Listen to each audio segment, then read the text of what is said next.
The guidance I would provide young men and boys with regard to the Moosehead campaign is to join the campaign, to join in the effort to make the world a better place, especially for women, make it a more peaceful place and a place with less violence.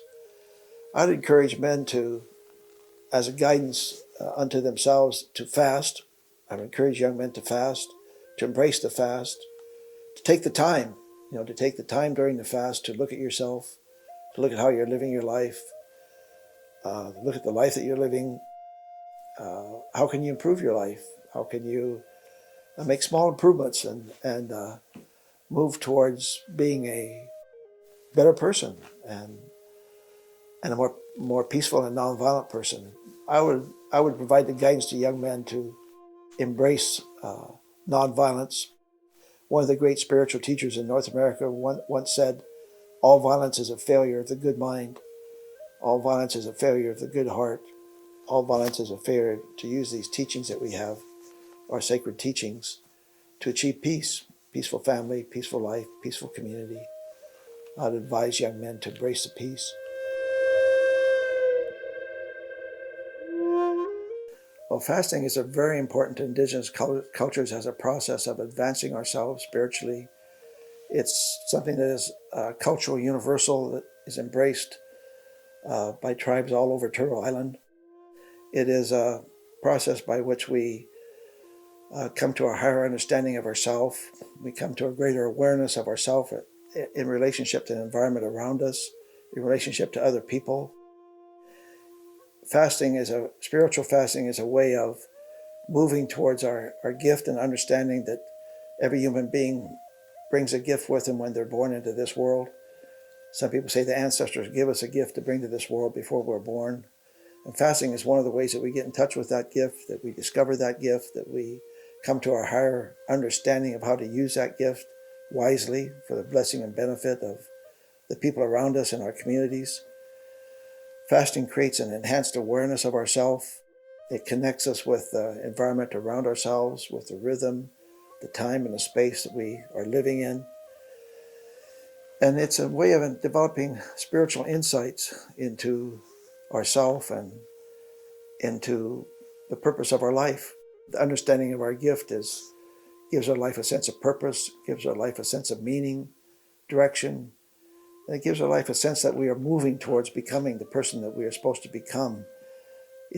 Fasting strengthens our character and brings about our highest and greatest and best virtues as a human being.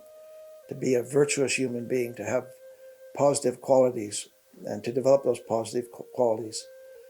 Fasting is a way in which we make that long journey from the mind to the heart, become a more heart-centered, heartfelt, warm-hearted human being. Well, the reason people should fast during the Moosehead Campaign Day is that fasting has a power. And we are using the power of fasting to come together as human beings, to unite our spirits and to unite our energies, to assist in elevating the fact that we should prevent violence against women in our society. As men and women, we're fasting to use that power of fasting for a specific purpose, which is creating a society in which women are more secure, which women are more protected, and which women feel safe. That's very important. And so we're using that power of fasting together for a common goal of having communities and homes which are safe and nonviolent. The guidance I would provide people who are interested in fasting to support this cause of creating a more safe existence for the women in our society is to take the time to find a quiet place, if possible. If you have to go about your business while you're fasting, then if that's a necessity, it's still better to fast than to not fast. But if you can, if you have the possibility of finding a quiet place, reflecting, taking the time of fasting to reflect upon your life, taking the time of fasting. One of the things we do when we're fasting is we consider the four directions. We face the east, we face the north, and the south, and the west.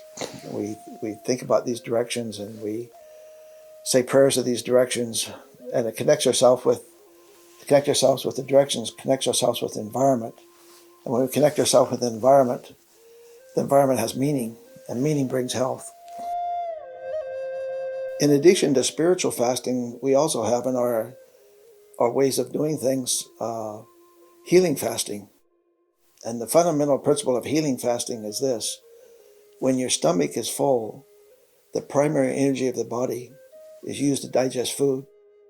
Once your stomach is empty, the primary energy of the body is used to heal and repair the body. So we fast during the night, and we end that fast during the night with breakfast. We break the fast.